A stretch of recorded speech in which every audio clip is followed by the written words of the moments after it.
भाई इंसान अपनी गाड़ी की सर्विस करवाना भी नहीं भूलता, अपने घर की साफ सफाई करना भी नहीं भूलता, यहाँ तक कि अपने जूतों तक की सफाई करना भी नहीं भूलता।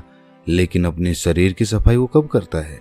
आप सोच रहे होंगे कि भाई हम नहाते धोते तो रोज हैं, तो सफाई तो हो ही जाती है। मैं बाहर की सफाई की बात नहीं कर रहा, मैं भीतर की सफाई की बात कर रहा हूँ, पेट की सफाई की बात कर रहा हूँ। भाई वाघ भट्ट जी ने आयुर्वेदा में लिखा है कि 99% बीमारियां पेट से पैदा होती हैं। चलिए पहले ये समझ लेते हैं कि हमारे पेट से बीमारियां पैदा कैसे होती हैं, और तभी हम समझ पाएंगे कि फिर उस पेट को साफ कैसे करना है। आपको ऐसे बहुत सारे लोग दिखेंगे जो अपनी बीमारियों के कारण दुखी रहते हैं, डॉक्टरों के पास घूमते रहते हैं, किसी वैद्य के पास जाते रहते हैं, और फिर उनका जीवन दवाइयों के सहारे चलने लगता है। और ये भी हकीकत है कि उन दवाइयों से उन्हें कुछ देर के लिए तो आराम हो जाता है, लेकिन उस बीमारी की जड़ कभी नहीं जाती। और जैसे ही वो दवाई लेना छोड़ते हैं तो दर्द फिर से उनको परेशान करने लग जाता है। भाई कितने ही लोग आपने देखे होंगे, और वास्तविकता में तो आपके परिवार में भी ऐसे लोग होंगे। किसी के हाथ में दर्द होता है, किसी के घुटनों में दर्द होता है, किसी के पैर में दर्द होता है, और किसी के डायबिटीज है, किसी का लीवर खराब है, किसी को पथरी है। लेकिन समझने की बात यह है कि जिस तरह एक बीज से एक पेड़ बनता है, उसी तरह हमारे पेट में जमा गंदगी से ही इन सारी बीमारियों का जन्म होता है। भाई ये तो हम सभी जानते हैं कि फलों और कच्ची सब्जियों को पचने में तकरीबन 2 से 3 घंटे लगते हैं।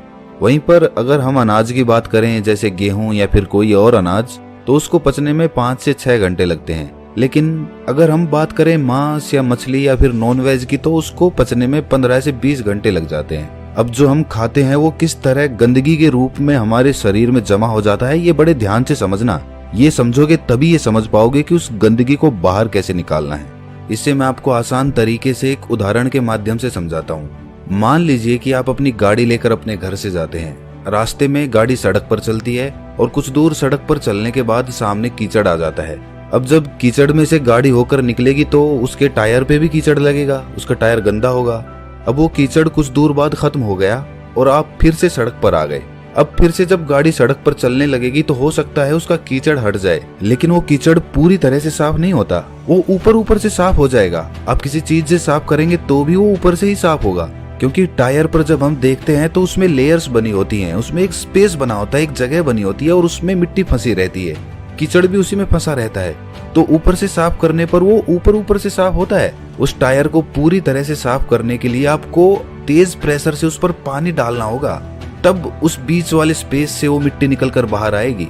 लेकिन अगर हम हाई प्रेशर से उस पर पानी नहीं मारते हैं तो वो मिट्टी सालों सालों तक उसमें फंसी रहती है और टायर यूं ही चलता रहता है। उसी तरह जब हम कोई खाना खाते हैं तो पहले तो वो खाना हमारे मुंह में आता है, मुंह में हम उसे चबाते हैं, फिर वो हमारे पेट में पहुंचता है, जहां पर हमारी इंटेस्टाइन उसमें से रस लेती है, उसमें से जो भी न्यूट्रिशंस होते हैं उन्हें खींच लेती है, और उसके बाद उसे स्मॉल इंटेस्टाइन में भेज देती है, जहां से वो अपने रास्ते से बाहर आ जाता है। लेकिन हर प्रकार के खाने को पचने में अलग अलग समय लगता है, ये तो हमने सीख लिया, अभी पीछे बताया था। तो इससे पहले कि वो खाना पच पाता, हमारे इंटेस्टाइन उसमें से जरूरी न्यूट्रिएंट्स निकाल पाती, उससे पहले ही हम कुछ और खा लेते हैं। अब वो भी तो जाएगा, अब वो खाना जो हमने अभी खाया है वो भी इसी रास्ते से वहीं पर पहुंचेगा। तो अब जो खाना पहले से हमारे पेट में पड़ा हुआ है, जो पूरी तरह से हजम भी नहीं हुआ है, डाइजेस्ट नहीं हुआ है, वो अभी उस पर प्रेशर लगेगा। किसका? जो खाना हमने अभी खाया है उसका, क्योंकि वो भी तो उसी रास्ते से आगे जाने वाला है, और आगे तो जाम लगा पड़ा है। तो ये खाना उसको धक्का मारेगा और वो पुराना खाना बिना पूरी तरह से डाइजेस्ट हुए आगे निकल जाएगा। लेकिन जब ये हाफ डाइजेस्टेड खाना बिना पूरी तरह से हजम हुए आगे बढ़ जाता है तो ये पीछे छोड़ जाता है बैक्टीरियाज के भंडार। बहुत सारे बैक्टीरियाज होते हैं जो पीछे छूट जाते हैं, और ये बैक्टीरियाज हमारे इंटेस्टाइन से, यानी कि हमारे पेट की, हमारे स्टमक की जो इनर वॉल्स होती हैं उनसे चिपक जाते हैं, चिपट जाते हैं। उसी तरह जैसे वो कीचड़ उस गाड़ी के पहिए पर लगा था, ठीक उसी प्रकार अब हमारी इंटेस्टाइन तो खाने से न्यूट्रिशंस खींचने के लिए बनी है। तो जब हमारी इंटेस्टाइन खाने से न्यूट्रिशंस खींचती है और शरीर के दूसरे अंगों में उन्हें पहुंचाती है, तो उन न्यूट्रिशंस के साथ ये बैक्टीरियाज जो पहले से ही हमारे इंटेस्टाइन से चिपके हुए थे, ये भी खून के साथ अलग अलग अंगों में पहुंच जाते हैं। जब ये बैक्टीरिया वाला खून हमारे शरीर के अलग अलग अंगों पर पहुंचता है तो अलग अलग प्रकार की बीमारी पैदा होती है। जैसे जब ये लीवर में पहुंचेगा तो वहां पर पथरी बनने के चांसेस रहेंगे, जब ये दिल के पास पहुंचेगा तो दिल का दौरा पड़ने के चांसेस रहेंगे, और जब ये मस्तिष्क में पहुंचेगा तो ये दिमाग की बीमारी पैदा कर देगा, और इसी प्रकार जहां भी ये पहुंचेगा, जोड़ों में पहुंचेगा तो जोड़ों का दर्द पैदा करेगा। तो इसीलिए समय समय पर हमें अपने पेट की सफाई करते रहना चाहिए ताकि हमारे इंटेस्टाइन में वो बैक्टीरिया जमा ना होने पाए। चलिए मैं आपसे पूछता हूँ कि घर की सफाई करने के लिए सबसे पहला स्टेप क्या होता है? भाई कॉमन सेंस की बात है कि अगर हमें अपने कमरे की सफाई करनी है तो हमें कमरे को खाली करना होगा। अगर फर्श साफ करनी है तो फर्नीचर को बाहर निकालना पड़ेगा। उसी तरह से हमें भी अपने पेट की सफाई करने के लिए ऐसे ही शुरुआत करनी चाहिए। अगर हम अपनी पूरी बॉडी को डिटॉक्स करना चाहते हैं तो सबसे पहले तो हमें अपने पेट को साफ करना होगा, जहां से सारी बॉडी में बैक्टीरियाज सप्लाई हो रहे हैं। तो इसका सबसे अच्छा, सबसे पहला और सबसे आसान तरीका है व्रत करना, फास्टिंग करना चालू करिए। फास्टिंग करने से हमारा पेट खाली होगा, और जब हमारा पेट खाली होगा तभी तो हम उसकी सफाई कर पाएंगे। अब देखिए, फास्टिंग करना कुछ लोगों को बहुत डिफिकल्ट लगता है, बहुत कठिन भी होता भी है। जो लोग फास्टिंग कर सकते हैं वो फास्टिंग करें, हफ्ते में किसी दिन कर लें या महीने में कर लें। और फास्टिंग करें तो पानी, जूस या फिर कोई फल इत्यादि ही खाएं, क्योंकि तभी तो वो फास्टिंग होगी। और जिन लोगों को ये कठिन लगता है कि भाई वो भूखे नहीं रह सकते, फलों से उनका पेट नहीं भरता है, तो ऐसे लोग हल्का खाना खा सकते हैं, जैसे खिचड़ी खा ली। जब आप इस तरह का कोई व्रत करते हैं तो जाहिर सी बात है आपका पेट तो खाली ही रहेगा, और जब आपकी बॉडी को विटामिन या फिर न्यूट्रिएंट्स चाहिए होंगे तो वो आपके इंटेस्टाइन के पास इंफॉर्मेशन भेजेंगे कि भाई आगे न्यूट्रिशंस की जरूरत है, सप्लाई चाहिए, हमें जल्दी से दो। और इंटेस्टाइन के पास तो कुछ है ही नहीं, वो देगा क्या? तो जो बैक्टीरियाज इंटेस्टाइन पे पहले से चिपके होते हैं, खून उन्हीं को लेकर उन अंगों के पास पहुंच जाता है, और इस तरीके से वो इंटेस्टाइन यानी कि हमारे पेट की वो इनर वॉल्स साफ हो जाती हैं, उन पर से बैक्टीरिया हट जाता है। लेकिन अब वो बैक्टीरियाज हमारे खून में मौजूद हैं, तो अपने खून में से वो बैक्टीरियाज निकालने के लिए आपको पसीने निकालने चाहिए। आप जितने पसीने निकालेंगे उतना ही आपका खून डिटॉक्स होता जाएगा। जो हमारी स्किन्स में छोटे छोटे पोर्स होते हैं ना, जहां से पसीना बाहर आता है, तो उस पसीने के साथ जो हमारे खून में जो अनवांटेड मटेरियल्स होते हैं वो भी बाहर आ जाते हैं। लेकिन एक बात सच बताना, आप में से बहुत सारे लोग ना सोचते तो होंगे कि कल से हम अच्छा रूटीन बनाएंगे, डेली एक्सरसाइज करेंगे, अच्छा खाना खाएंगे और अपने शरीर का ख्याल रखेंगे। लेकिन अगली सुबह आते ही आप भूल जाते हो, फिर से वही रूटीन, फिर से लेट उठना, फिर से ऑफिस में जाना, और फिर से आकर उसी तरह से रात में लेट सोना। देखिए, इसमें गलती इंसान की नहीं होती, इंसान का रूटीन ही ऐसा हो गया है। वो कभी रात की ड्यूटी करता है तो कभी दिन की ड्यूटी करता है, तो इस तरीके से उसका कोई रूटीन फिक्स हो ही नहीं पाता, और वो अंदर ही अंदर अपने मन में निराश होता चला जाता है। भाई किस तरह से एक्सरसाइज स्टार्ट करोगे? टाइम तो मिलता ही नहीं तुम्हें, कैसे अपना ख्याल रखोगे बताओ मुझे। तो दोस्त, इसके लिए विकल्प होते हैं। अगर तुम ध्यान से सोचोगे, दिमाग लगाओगे, तो तुम्हें ऐसे तरीके मिल जाएंगे।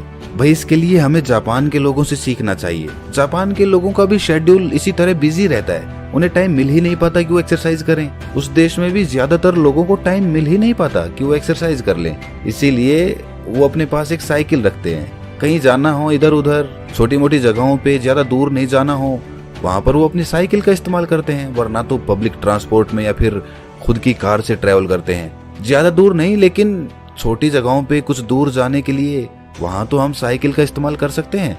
इससे हमारी थाइज में जो पेल्विक मसल्स होती है ना, उन पे बहुत अच्छा काम होता है। साथ में हमारा पसीना भी निकलता है, तो उससे हमारी बॉडी भी डिटॉक्स हो जाती है, और इसके साथ ही कोई पोल्यूशन भी नहीं होता, प्रदूषण से भी हम बचे रह जाते हैं। अगर साइकिलिंग करने में इंटरेस्टेड नहीं हो तो फिर डांस कर लो या फिर रनिंग कर लो, जिस तरीके से भी हो, बस अपने शरीर से पसीना निकालो ताकि आपके जो पोर्स है ना स्किन के, वो एकदम क्लियर हो जाए। होता है उनको जल्दी पकाने के लिए या फिर उन पर कोई रोग ना लग जाए, इसलिए उन पर दवाइयों का छिड़काव किया जाता है। और जब हम उन फल और सब्जियों को खाते हैं तो वो पेस्टिसाइड्स हमारे अंदर, हमारी बॉडी में एंटर कर जाते हैं। तो उन पेस्टिसाइड्स की वजह से हमारे अंदर बहुत सारे बैक्टीरियाज पैदा होते हैं, जिनसे बहुत सारी बीमारियां पैदा होती है। और सबसे बड़ी बीमारी जो उससे पैदा होती है वो होती है कॉन्स्टिपेशन की। कुछ लोगों को हमेशा कॉन्स्टिपेशन रहता है, वो जब भी सुबह बाथरूम में जाते हैं तो उनका पेट अच्छे से साफ ही नहीं होता। इसकी वजह से वो पूरे दिन परेशान रहते हैं, स्ट्रेस में रहते हैं, कुछ भी अच्छा नहीं लगता, कुछ खाने का मन नहीं करता, भूख नहीं लगती। तो उन लोगों के लिए त्रिफला चूर्ण सबसे अच्छी औषधि मानी जाती है। त्रिफला के नाम से ही पता चलता है कि ये 3 फलों से मिलकर बना होता है। आंवला और हरड़ त्रिफला चूर्ण के मेन कंपोनेंट्स होते हैं। आंवला में विटामिन सी होता है, फाइबर होता है, और वहीं पर हरड़ एक बहुत अच्छा एंटीबैक्टीरियल होता है। जिस दिन आप सुबह सुबह नींबू पानी नहीं पीने वाले, उस दिन आप त्रिफला चूर्ण का सेवन करें। 1 छोटी चम्मच अच्छे से गुनगुने पानी में मिलाकर पी जाओ। उसके बाद देखना क्या कमाल होता है, खाना अच्छे से डाइजेस्ट होगा।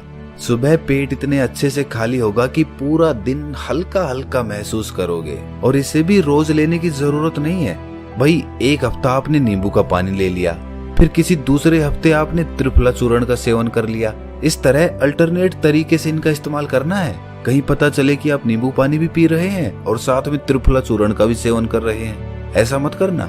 अच्छा, एक राज की बात बताता हूँ। जो लोग अल्कोहल ज्यादा पीते हैं ना, उसकी वजह से उनकी बॉडी में एसिडिटी बढ़ जाती है। तो ये जो त्रिफला चूर्ण है, ये उस अल्कोहल के इफेक्ट को भी बहुत कम कर देता है। अच्छा देखिए, अगर आप पहले से कोई और दवाई ले रहे हैं तो त्रिफला चूर्ण को अवॉइड करना या फिर अपने डॉक्टर से कंसल्ट करके तभी लेना। अच्छा, एक और बहुत अच्छा तरीका होता है बॉडी को डिटॉक्स करने का, और वो है कि खाने से पहले फ्रूट्स या फिर सैलेड खा लो अच्छे से पेट भर के। उससे क्या होता है कि फलों में और सलाद में ना फाइबर होते हैं बहुत अच्छी मात्रा में। जब वो फाइबर हमारी बॉडी में पहुंचते हैं तो वो ल्यूब्रिकेशन पैदा करते हैं, जिस ल्यूब्रिकेशन की वजह से जो हम खाना खाते हैं वो कहीं पर अटकता नहीं है, वो आसानी से नीचे चला जाता है। और खाना कभी भी पूरा पेट भर के मत खाना। खाना हमेशा 80% के लगभग ही खाना चाहिए। 20% जगह पेट में खाली रहनी चाहिए। ये सारे तरीके आपकी बॉडी को पूरी तरह से डिटॉक्स कर देंगे। इनमें से कुछ तरीके थोड़े आसान हैं तो कुछ तरीके थोड़े कठिन हैं। आप अपनी सुविधा के अनुसार कोई भी तरीका अपना सकते हैं, लेकिन ये सारे तरीके बॉडी को डिटॉक्स करने के लिए हैं। माइंड को डिटॉक्स करने के लिए कुछ अलग तरीके होते हैं। अगर इस वीडियो में हम डिस्कस करेंगे तो ये वीडियो बहुत लंबी हो जाएगी, लेकिन आप ये जान लीजिए कि जितना जरूरी बॉडी को डिटॉक्स करना है, उससे कहीं ज्यादा जरूरी माइंड को डिटॉक्स करना होता है। क्योंकि हमारे माइंड में ना बहुत सारा स्ट्रेस है, बहुत एंजाइटी है, बहुत सारे डर है, फियर है, ईर्ष्या है, जलन है, द्वेष है, पता नहीं किस किस तरह के इमोशंस हमारे दिमाग के अंदर भरे पड़े हैं, जो कभी खाली ही नहीं होते, जो वहीं पर अटके रह जाते हैं और हमें हमेशा परेशान करते रहते हैं, नई नई बीमारियों को पैदा करते रहते हैं। उससे मानसिक बीमारियां बहुत सारी पैदा होती हैं। डिप्रेशन हो जाता है, हमेशा दुखी रहना, खोया खोया रहना, समाज से कटके रहना, किसी से मिलना जुलना नहीं, कॉन्फिडेंस कम हो जाना, अपने एक्सप्रेशन दूसरों के सामने एक्सप्रेस ना कर पाना, ये सारी प्रॉब्लम्स माइंड डिटॉक्स